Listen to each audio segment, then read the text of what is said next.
Good afternoon, everybody. Thanks for coming back. Let's go ahead and get started for the final presentation today.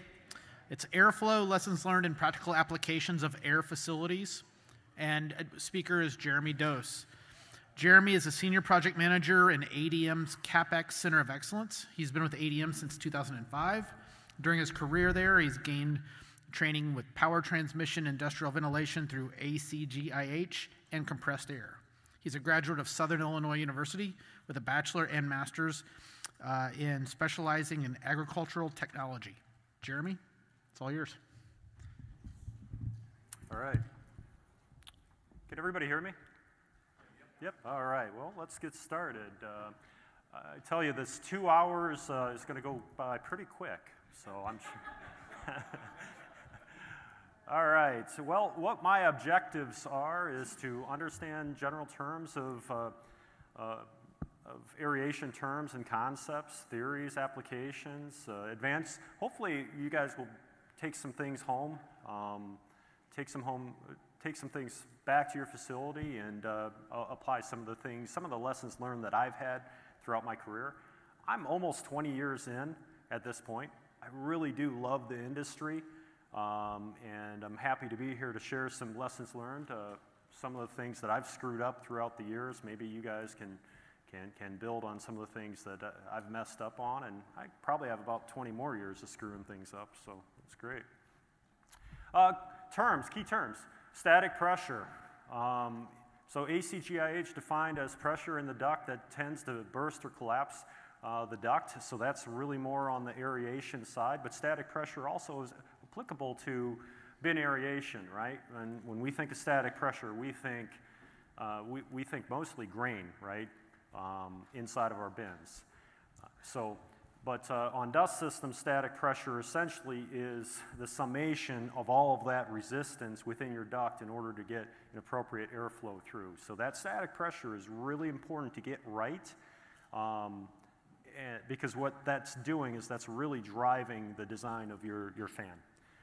Second thing is velocity pressure. When I think of velocity pressure, I'm just straight out thinking speed within the ducting. And when I think about velocity pressure, I think about dust control. And dust control is 3,500 feet per minute is generally, in our industry, what we want to keep that velocity at. So, and transport velocity and velocity pressure kind of they're similar in nature, because that transport velocity specific to dust collection is the velocity that it takes in order to not have your ducting full of dust and not having dropout of dust in ducting. Your face velocity is essentially your velocity at your hood. That is what you're trying to design for. Face velocity is, you don't want too high of a velocity, because what you then have is essentially it's going to be picking up grain right out of your grain stream, and that's not what we want. What we want to do is to exhaust, and we want to have a dust exhaust and collect that dust laden air. And then essentially density factors, the ratio of actual air density, density of standard air. Equations, two equations for this seminar.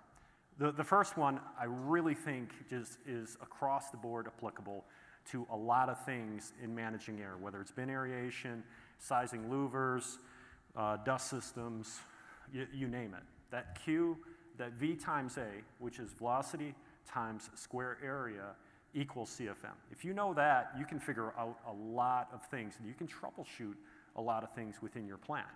That calculation just keeps coming up. So the second thing is just essentially measuring velocity pressure in your lines. And what you can do then, if you know your velocity pressure, you can calculate out and figure out what your feet per minute is inside of your ducting. Equipment to have on hand. Does anybody have this equipment? Manometer? Yes? Great. So this is what I travel around. When I go to our ADM facilities, I'm always equipped with manometer, my fluke, my pitot tube, piece of paper. But really, the Dwyer digital manometer, I highly recommend. It's $100. I was using it yesterday. I dropped it yesterday. I broke it yesterday. I'm pretty upset about that, but I'm out $100. Essentially, what I'll use that manometer to do is I'm measuring static pressure at my fans. So yesterday, what I did is popped a few holes in the transitions of an aeration fan, used that meter, and what I'm doing is I'm figuring out where my static pressure is, what my actual static pressure is of a 135-foot bin diameter. The second thing is the Fluke 922. It's $1,000. However, if you don't like equations and you guys are going around measuring and troubleshooting dust systems, that Fluke 922 really simplifies a lot of things. It does all of your calculations in the Fluke. It'll tell you CFM. If you input what your duct size is, it'll tell you velocity. It will actually change, it will actually convert based on your elevation, your relative humidity, your temperature, and it will convert that to your actual CFM, not your standard CFM. And then the next thing is the Kestrel anemometer. Really like that for measuring duct or face velocity at your hoods. It really tells you, it can give you feet per minute.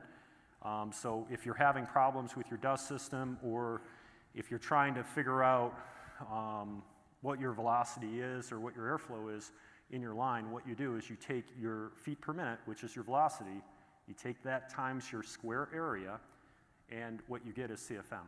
V times A equals Q, which is CFM. So very, very handy. I was using it on a tripper yesterday. Try to figure out what the proper dust collection pickup should be. Let's see, pitot tube. The pitot tube is for traversing. Typically, I'll use ACGIH guidelines in monitoring or measuring velocity within the line. That's this tube right here. That pitot tube actually is used on airplanes too, to measure velocity of planes. So it's really the same concept. And then I guess lastly, a piece of paper. As simple as it sounds, sometimes really all we really want to know is it positive or negative? And so a sheet of paper, rather than having all of this equipment, just use a sheet of paper and it'll tell you whether you're positive or negative. So SCFM and ACFM, to me, is something that it took me a while to figure out. It can trip you up. There's some important keys to it. So SCFM is the air volume corrected to standard density conditions, okay? When we're looking at fans on a fan brochure, if we go to a grain aeration brochure online, the fans are going to give you a static pressure, and it is going to give you CFM. However, what it does not do is it will not correct it to the elevation of where you're at. So, and that's okay to a sense, because what you want is a baseline comparison between all of your aeration fans. However, I live and work in Peoria, Illinois. However, I work in North America, or my projects are in North America, Veracruz, Mexico, Barbados, Canada, wherever. And so if I go into it and I don't tell the vendor where exactly my fan is going to, and they just assume it's Peoria, Illinois, what can happen is, what you can see on this chart, is the brochure is dry standard CFM, and that's 0 elevation, which is around New Orleans. Air density is 0.075. However, if I'm working in Denver, Colorado, where the air is a lot lighter, what's happening is I'm moving a lot less energy mass. And there's something to be said about grain aeration that's beyond the scope of this seminar, but that's an interesting piece when you think about, like, when you're moving air densities and when you're moving around location-wise, your energy mass is always really changing. So there's a couple things too, is what you have to do is you have to account for your elevation in your design basis. So when you order a fan, if you don't tell them, again, where it's going to, and you're using dry standard SCFM, what you can do is you can get a fan that's rated at 15 inches of static pressure at zero elevation, but if you send it out to Havre, Montana, which is where I've worked before, your fan is going to underperform, and it's going to be less performance than what you anticipate because it does not have the correct static pressure rating. So you have to make adjustments and corrections based on where you're working and where your project is at. So again, key takeaways: air is less dense, brake horsepower is less because energy mass is less per CFM. Again, SCFM is really the baseline on all fans. Other things is fans are constant volumetric machines, which means they will continue to move the same volume of air at specific RPM. However, density changes with air and elevation. Fan laws. Who knows fan laws? Anybody know fan laws? Okay, let's go through them. Great.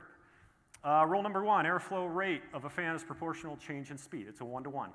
You want more CFM, speed the fan up.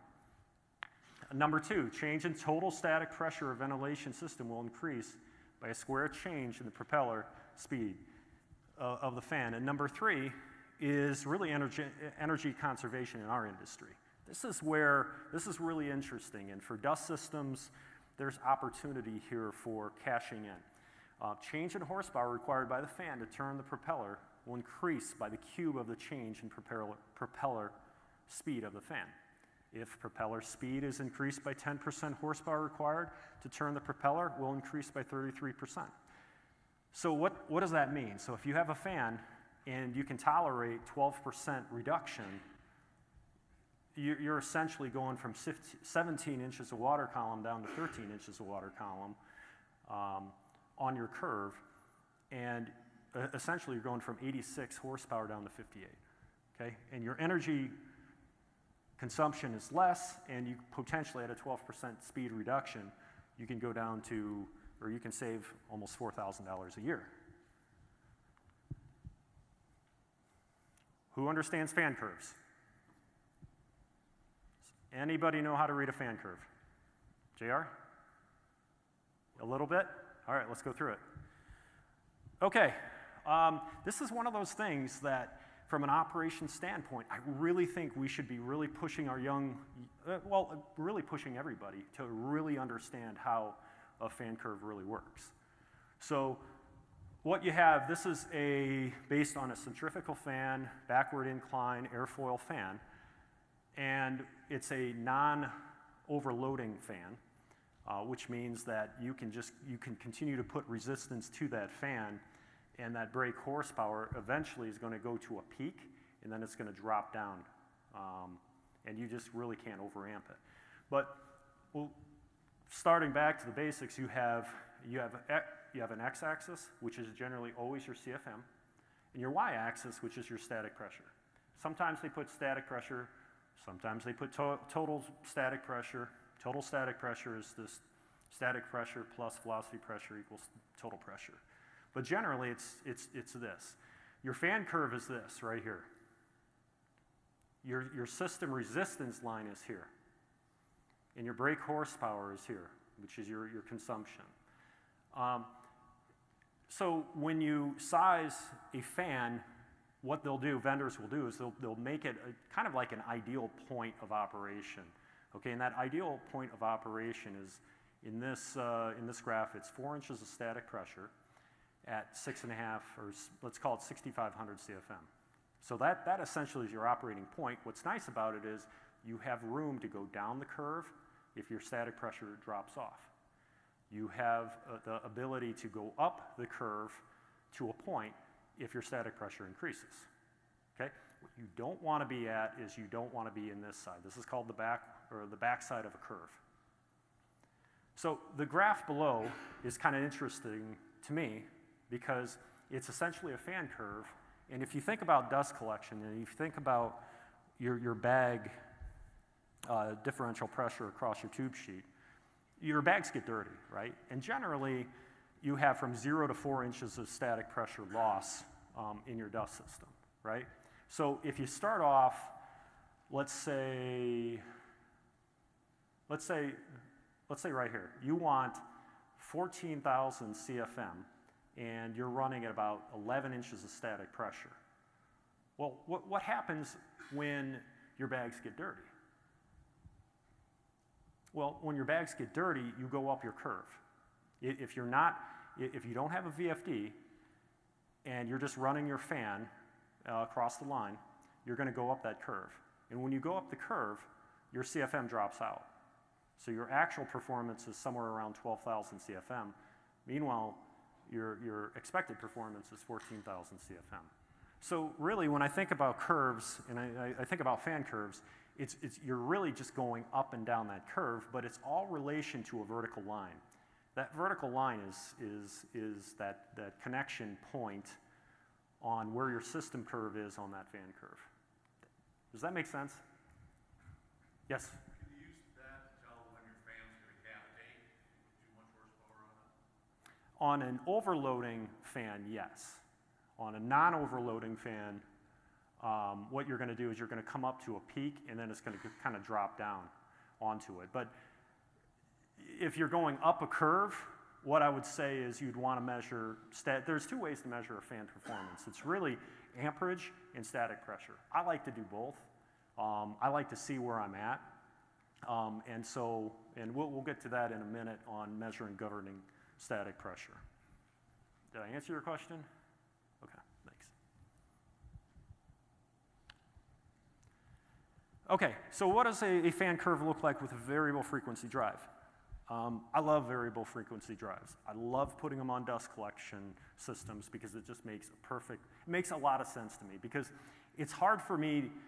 I have yet in the industry have found anybody that actually operates a damper on a fan. Never seen it. I haven't seen it. Maybe you guys do it. Maybe, but I haven't seen it. And we really don't put any metrics or any gauges out there to allow our operators to actually know how to actually manage a fan in the first place. You can do that by monitoring governing static pressure, but that's where I really like just taking that out of the operations hands and just autonomously doing it through a VFD and a Dwyer 620 sensor. Because the opportunity is this: 28% reduction in amperage consumption on your dust system. I mean, I've had some facilities where we've had 35 dust systems at our plant in export. I recognize that's a lot, but what I see of dust collection systems is we're often running them every single day. And if you can capitalize, if you can do anything to try to save yourself some energy consumption, as well as what you're doing is you're reducing can and interstitial velocity, which is essentially the velocity inside of that bag house. And also, you're reducing and maintaining that minimum transport velocity in your ducting.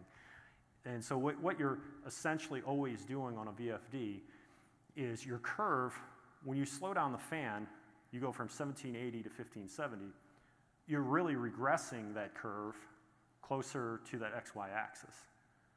And by doing that, you're always maintaining the CFM, and again, V times A equals CFM.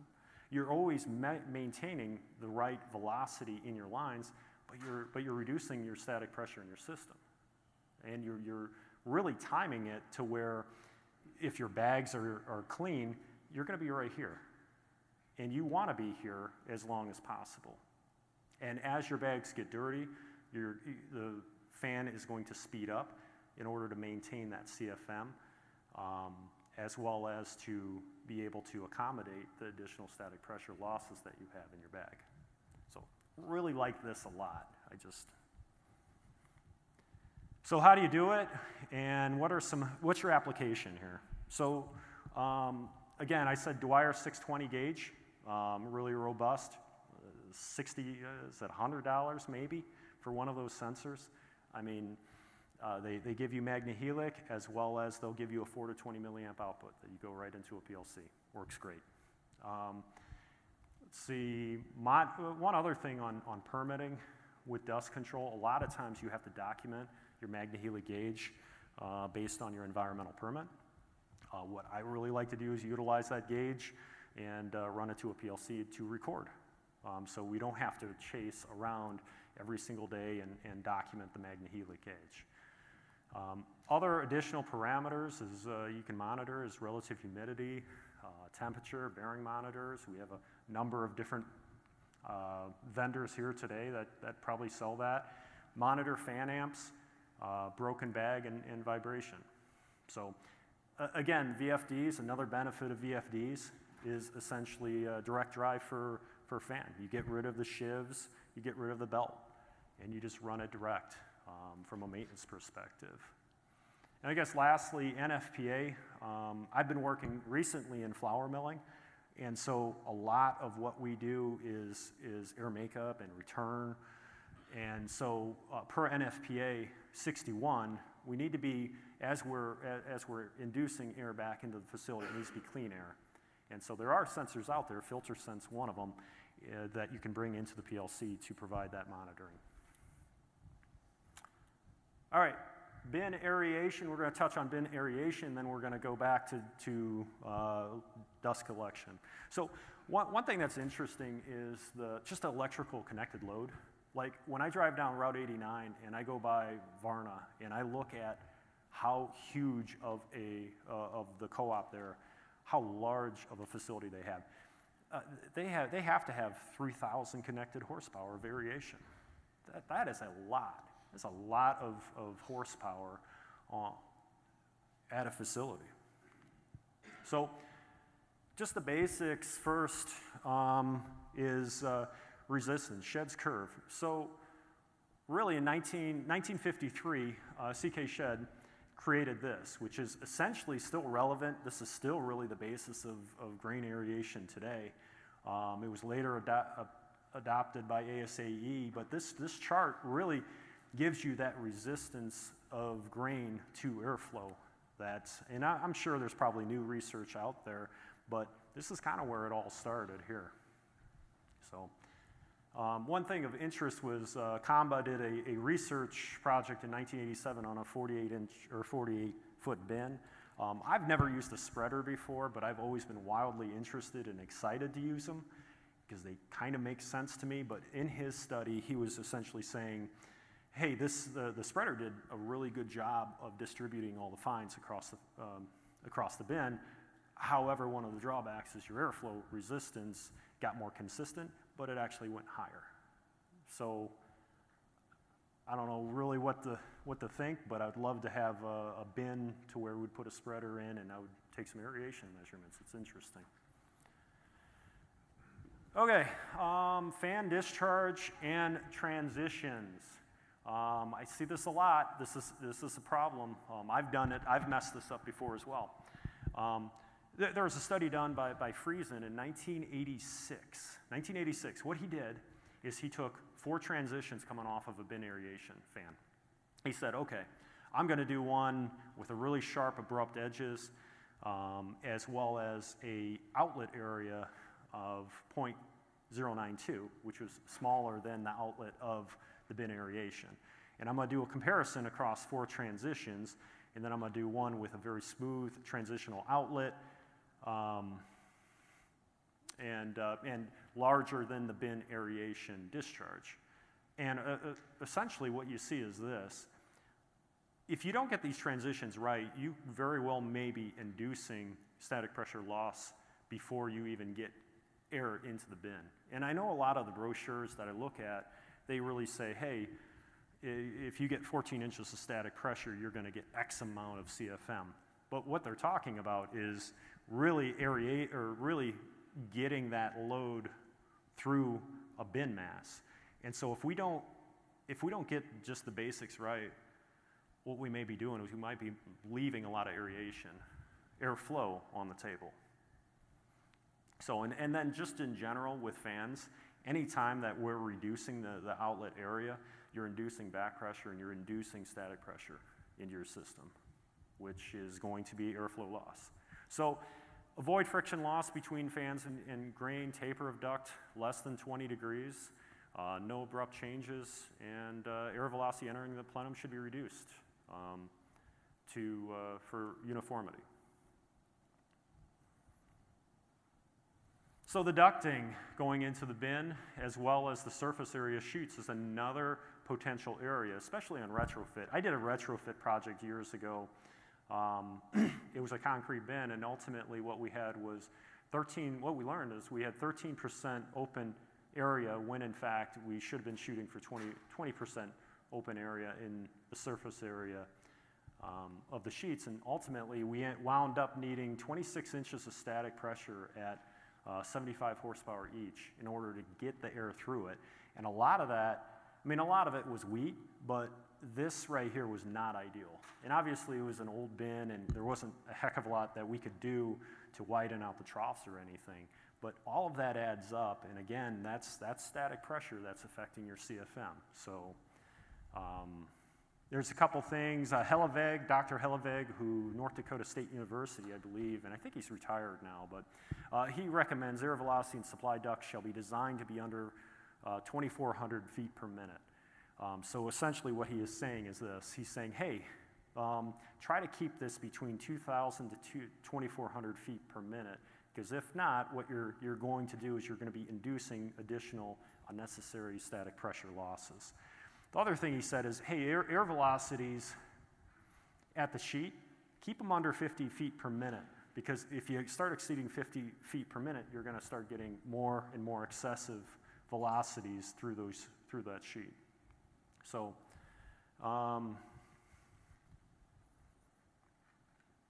yeah, and then ultimately Hellevaeg recommended 20% openings for minimal static pressure losses, but that depends on what you're really trying to aerate. So,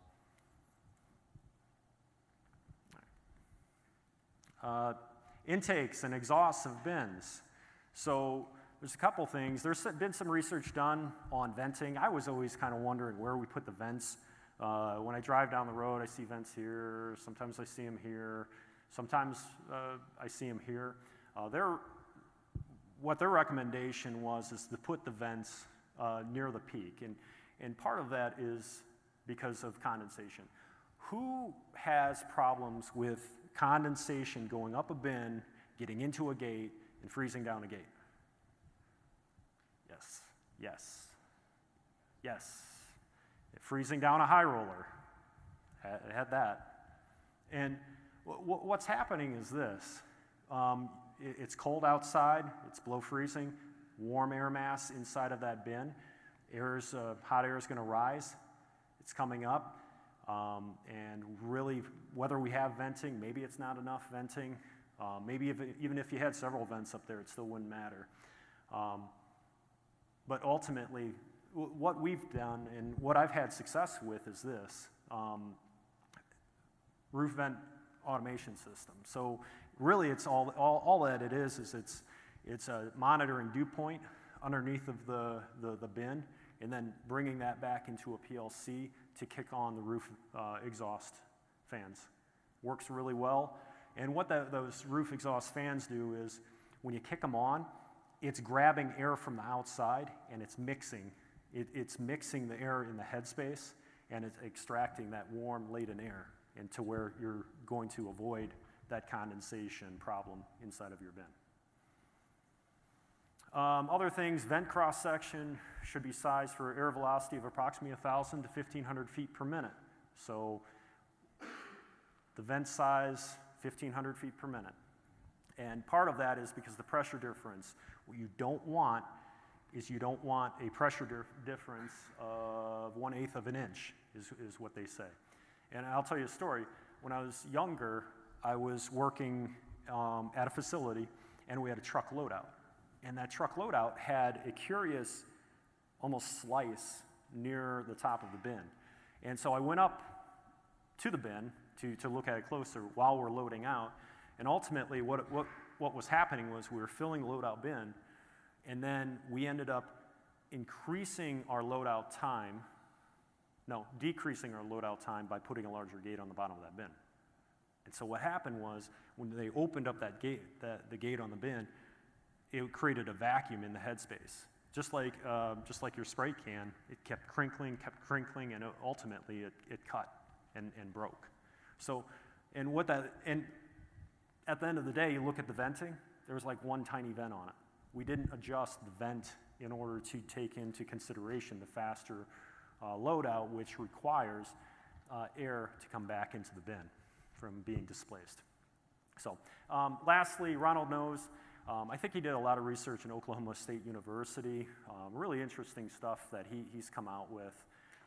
But what he said is roof exhaust fans should be sized for 200% of aeration fan volume to minimize condensation by mixing outside ambient air. So I guess that's, next time I talk to Dale Knapp, I'll have to tell him that that study is true, because Dale always told me that people are just trying to sell me more exhaust fans, so, or salesmen. So, all right. So I guess the second thing is, again, change of product storage or capacity requires a review of the venting to avoid bin damage. I was in the Center Gulf I was a plant engineer in the Center Gulf for 5 years, and I remember walking down the bin deck one time, and all of the square outlets or fresh air intakes on the bin deck were crushed. They were pulled in, every one of them. And I was just like, oh, why is that? Why is that happening? And ultimately he was like, well, I'm not entirely sure, but it used to hold wheat, but now we put meal in it. Okay? And then, oh yeah, we used to run at like 25,000 bushel per hour, and now we run at 40,000 bushel per hour. So ultimately what we did not do, we failed to do, was we adjusted, or we did not adjust, and we did not add more square area in our ventilation to allow that air to get back into the bin after pulling hard on it. And some of it, I also know in our system that we've had to replace concrete roofs because of that too. So over the course of 20 years. So why care about aeration fan performance in your plant? Well, I mean, when you guys are running during harvest, it's a lot of kW expenditure.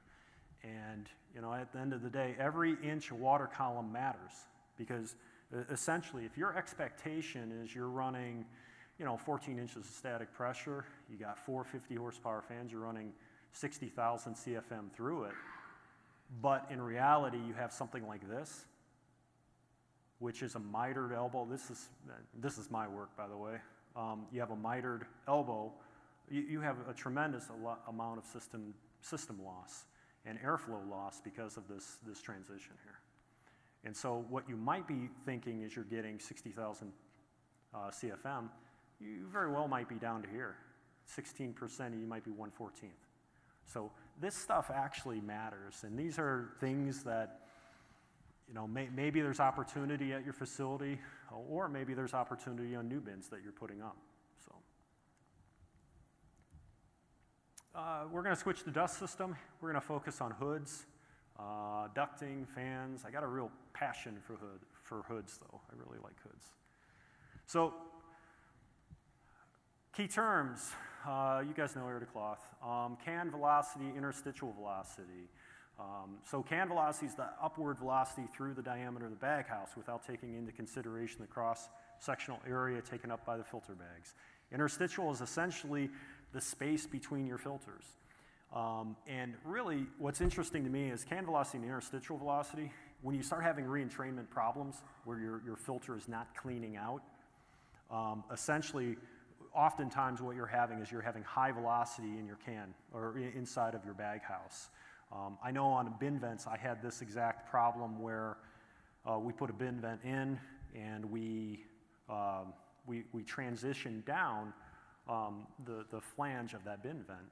And then when we got up and running, it wasn't cleaning. It just immediately went to 6, went to 7, just could not work. And ultimately what was happening was can velocity was way too high, interstitial velocity was way too high, and we were getting re-entrainment. So last thing is governing static pressure.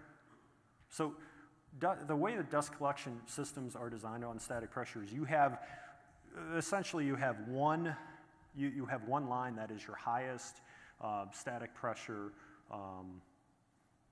line, essentially, and that is what is going to drive what your fan design is what that static pressure is. So if you're ducting your farthest duct away from your dust collector, requires 10 inches of static pressure to maintain 3,500 feet per minute.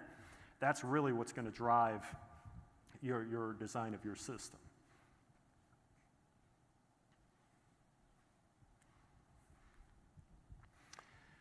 Dust loading.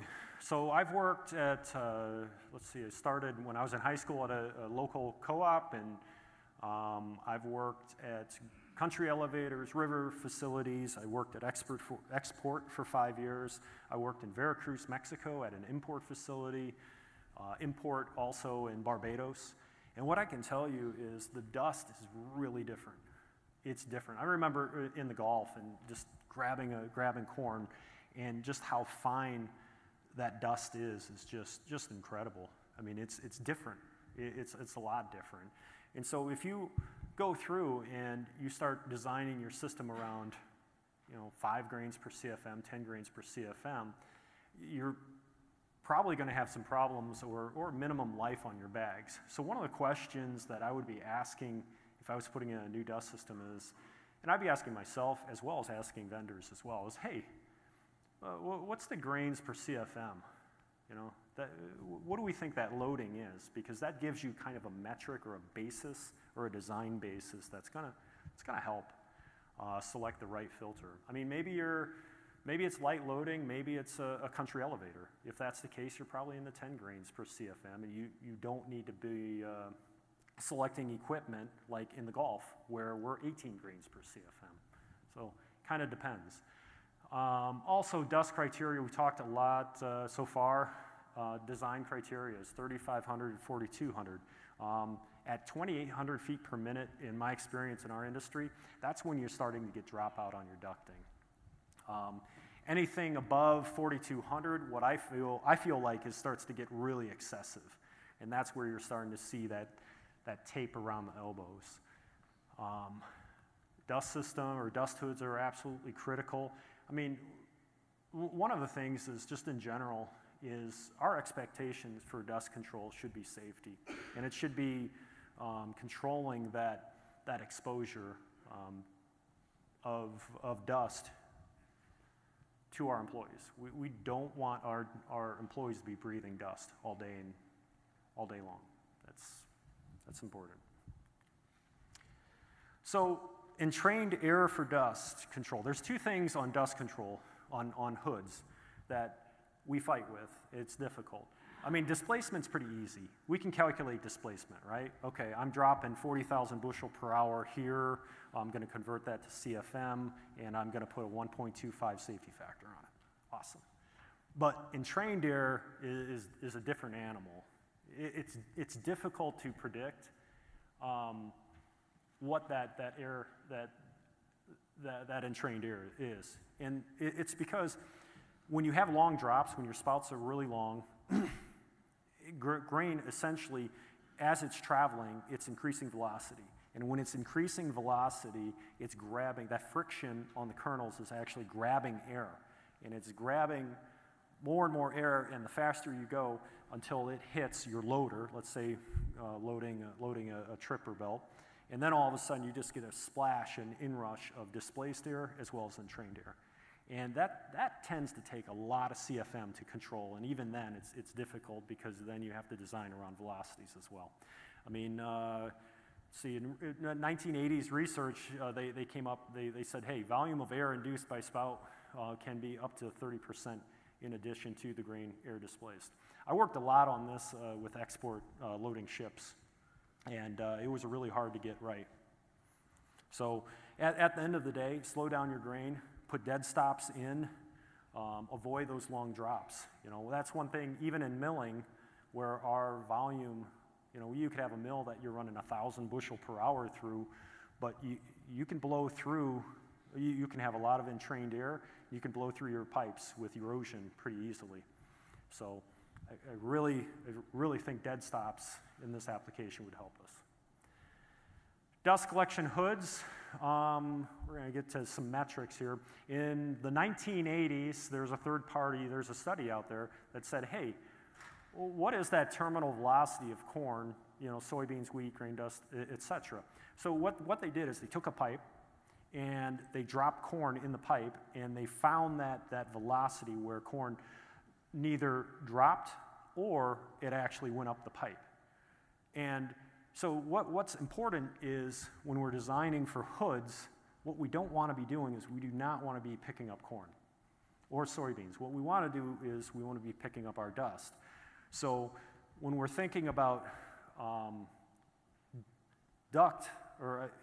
hood designs, the 500 feet per minute for grain elevators is really where I've had a lot of experience in.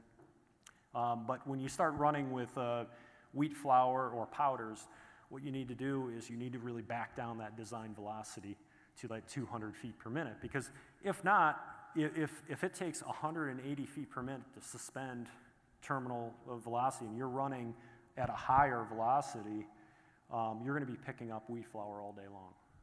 So that's not what you want to be doing. So velocity contours of a hood. We're going to get into a little bit of the hood design now and pickup velocities. I think this is a really important concept, very important concept for just grain elevators in general. Is essentially what you have is you have a pipe, and if you stub the pipe right into a piece of equipment, that pipe is running 3,500 feet per minute. And what this chart tells you is if corn is sitting on a table and you stick a pipe right up next to it, a duct right next to it, it's going to, at 1,700 feet per minute, it's going to pull right into that pipe. And that pipe, in order to maintain transport velocity of dust, has to be sized at 3,500 feet per minute.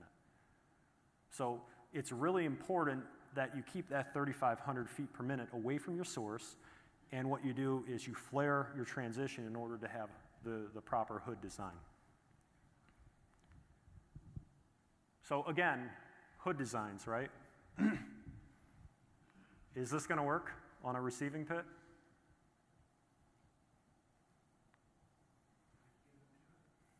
Yeah, well, I mean, yeah. Corn gets dumped, it fills up the receiving pit. It gets as close, it's about 9 inches, it takes about 9 inches within 9 inches of this pipe, and it just starts pulling in like a vacuum cleaner. And so when I was out there, this was always just full of grain, full of corn. Same thing here, no hood, it's just right off of I think that's a belt conveyor, but it's just pulling grain right off of the belt. This looks better, however, note the duct tape here, which tells me that it's picking up grain. And there could be a couple of reasons why. The velocities might be more than 3,500 feet per minute. It could be 6,000 feet per minute. And if that's the case, your hood velocity is going to be excessive. It's going to be picking up grain here. So this concept of contour velocity in stubbing pipes into equipment does not work. It really doesn't work. And I see it a lot.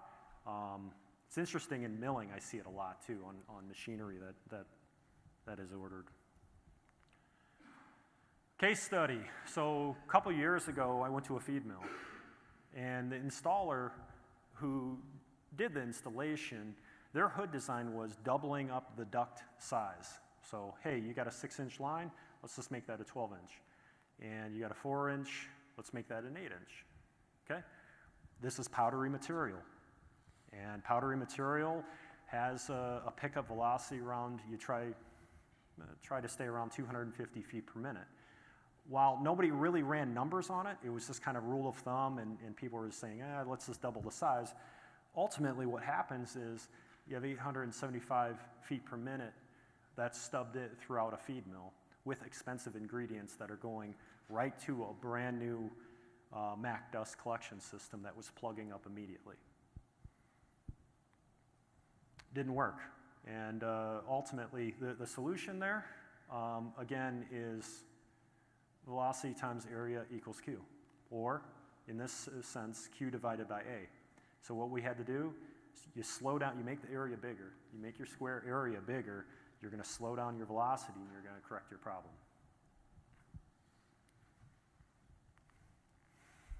Bucket elevator aspiration. Who has laminar flows? Does anybody have laminar flows on their, yes? Do they work?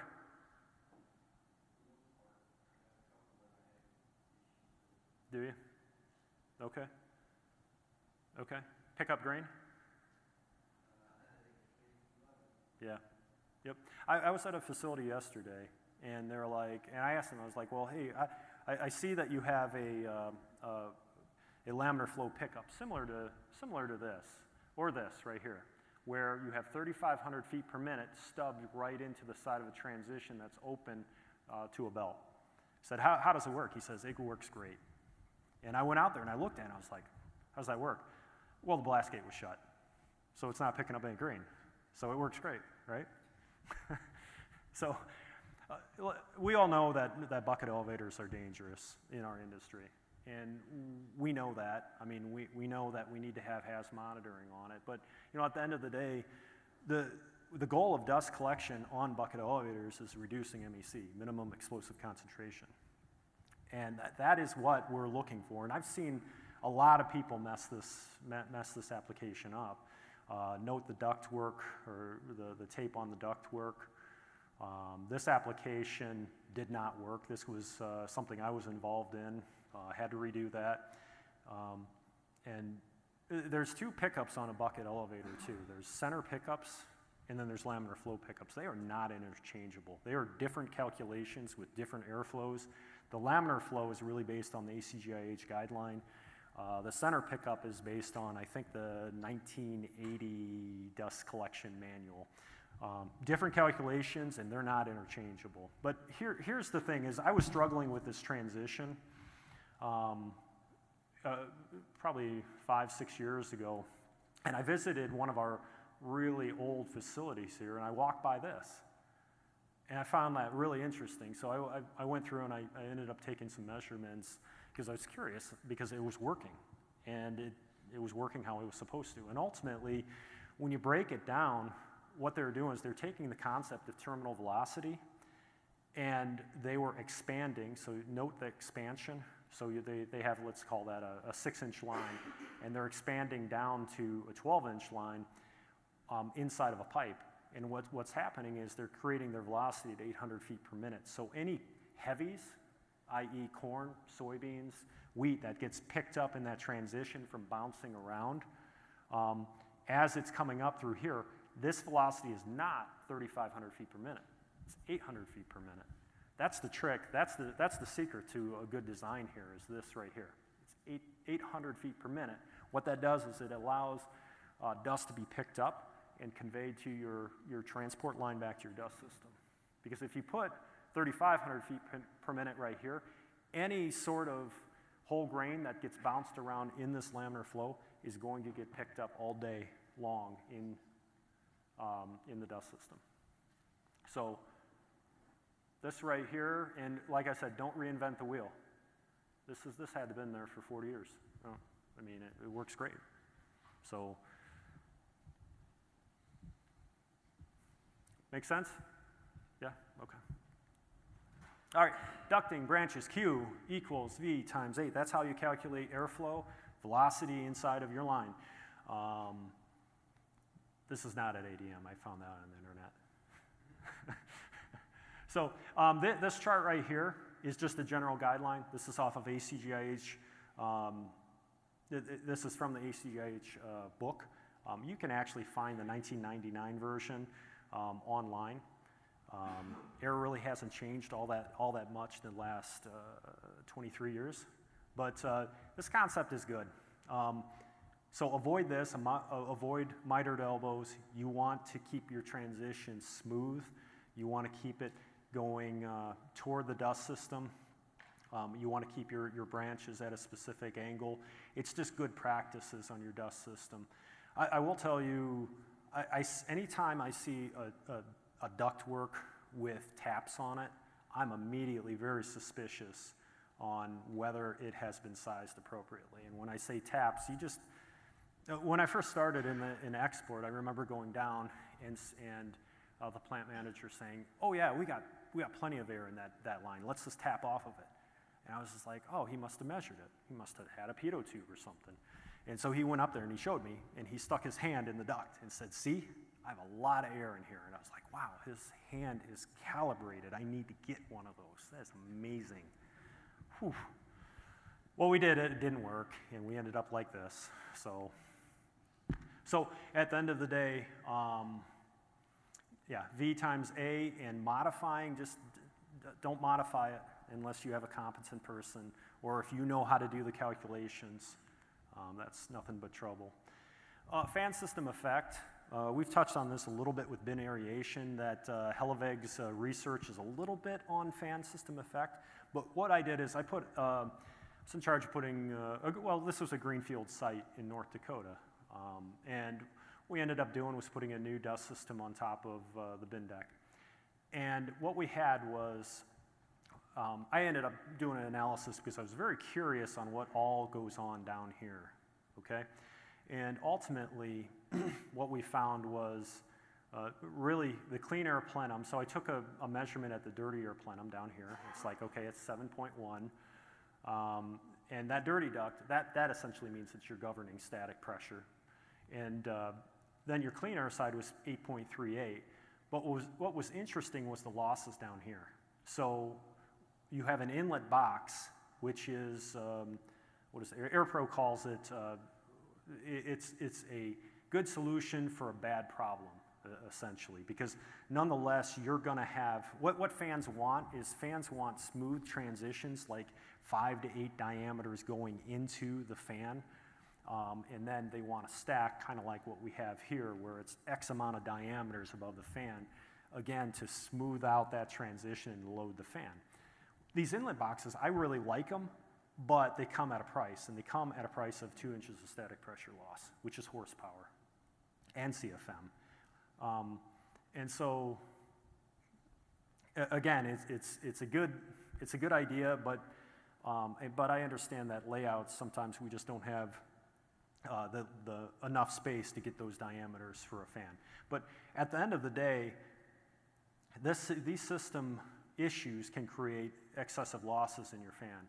So this right here, between the inlet box and the damper, the open-closed damper here, which was actually fully open, was still inducing almost a ½ inch a water column, which when you think about the curve, you're going up on the curve and you're losing CFM.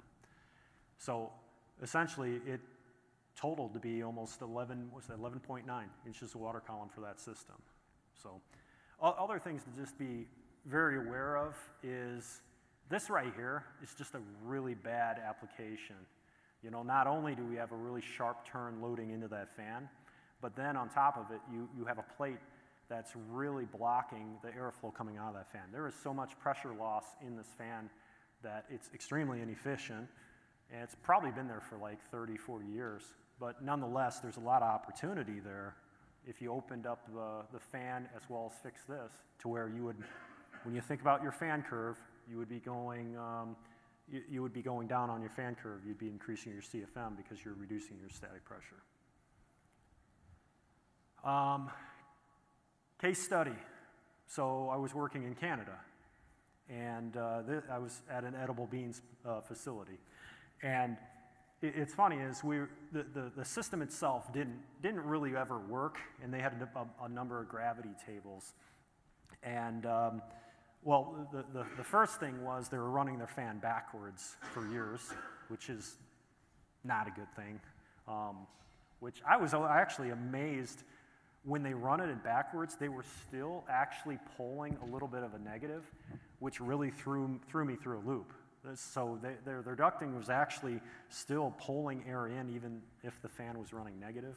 That was weird. But again, we're thinking fan curve and we're thinking static pressure, right? So what we had is a mitered elbow at the head discharge where we should have a stack. And then on top of it, we have an inlet that's just having a direct elbow going right into the fan. Look at the CFM loss. You're in like 5,000 CFM of loss. Just in regards, I got 5 minutes. I thought I had 2 hours. Come on, Steve. So. Between us and beer. Oh, okay. I understand. I get that. Okay. Explosion isolation, flap valves. If we're putting it on, if you're retrofitting, it can add 1 to 2 inches of static pressure, and so that's something to take into consideration. Let's see. Again, 3,500, 4,200 feet per minute. Beware, we talked a little bit about new taps for line sizes. One thing that always gets me is testing ports on ducting. Who gets their systems balanced? Has anybody balanced their dust systems? Yes? I think it would do the industry a lot of good to get back to a balance.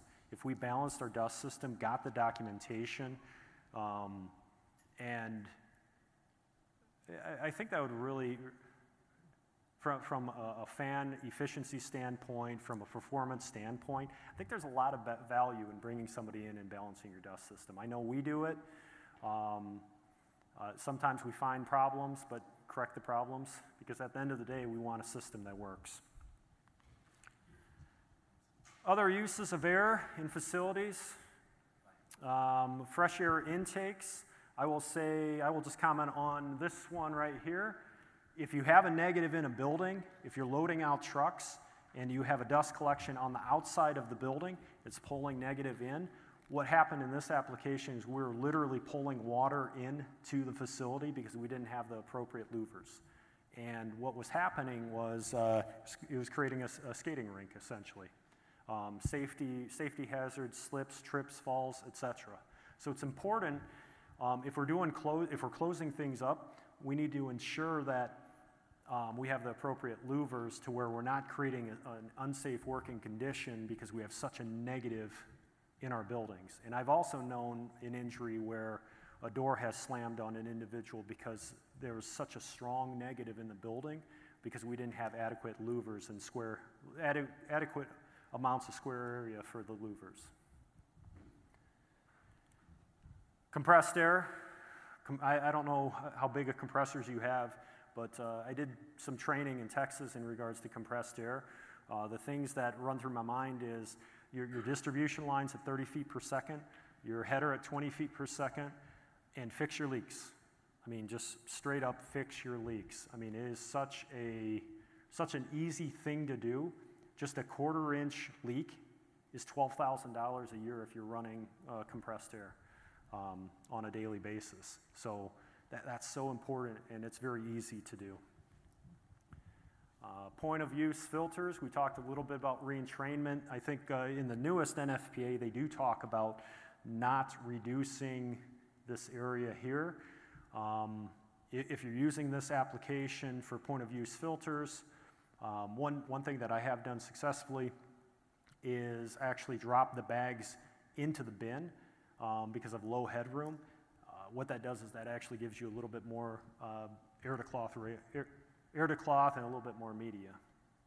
So really like the point of use filters though. They really like the application of that. Air makeup. This was something I think Continental did years ago. I remember working in the river houses. And what we do here, and there's a lot of benefit to it, but we'll put a fan on a tunnel, really back here. And what it does is it pressurizes enclosed equipment to reduce the amount of dust leakage of the equipment. So that has a lot of value. And the other thing that I really like about it, too, is when you're coming out of winter and you have excessive amount of condensation in your tunnels, it allows you to really move that air to get that condensation out, as well as it moves the stale air out of the area, out of the boot pit areas as well. So really like this application in our industry. And lastly, air belt conveyors. Does anybody have any air belt conveyors? Anybody seen them run? Yeah? Okay, they're cool. It was one of my favorite projects, 2012. For ADM Grain, it was the first ones that we put in. We put twin 70,000 bushel per hour belt conveyors running at 1,000 feet per minute at our AMA facility, and they work very, very well. Belts supported by air plenum, high speeds, high capacity, great belt life, minimal maintenance, no idlers whatsoever. But at the disadvantage is you absolutely have to load it on center, because if you don't load it on center, the belt is going to wash, and you're going to be fighting that. Wrap up. Did we learn anything? Did we learn anything? Yes. Yes. Okay. What's the calculation that we learned? Yes. Yes. Take that home. That's really important. So bin aeration, every inch counts. So take a look at your bin aeration. Think about what we talked about today. There's opportunities. Dust collection, opportunities. You know, what are the problem areas? Balance your systems. Find the right resources. V times A equals Q. Contour velocities on hoods. Don't stick a flange into a piece of equipment. You're going to have problems. Get a hood on it and get a design of a hood that's going to work. At the end of the day, airflow will follow the path of least resistance, and finally containment and a negative is what you need for good, good dust control. All right. No hard questions. Any questions for Jeremy? Real quick one. In Michigan, we have a problem with gates freezing up. Yeah. We have PLCs control them, so they move them all night. Yeah. They open them, close them. Yep. But we have our system set up so if the temperature the headspace temperature is different by 15 degrees Yep.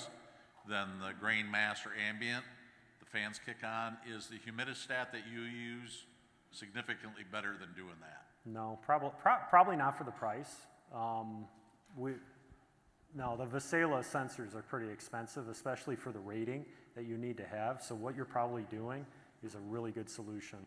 And we've done the temperature as well, too. So that's great. Any other questions? All right, Jeremy, thank you so much. All right. All right, everyone. Thank you for being here today. I'd like to make sure that we recognize all of our sponsors. CCS Group is our partner sponsor.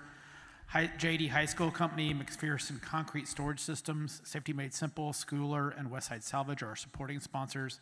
Contributing sponsors are CoBank, Macon Construction, Sukup, Trinity Trail, and United Grain Corporation. Please go find a beverage of your choice and then go visit these sponsors and say thank you.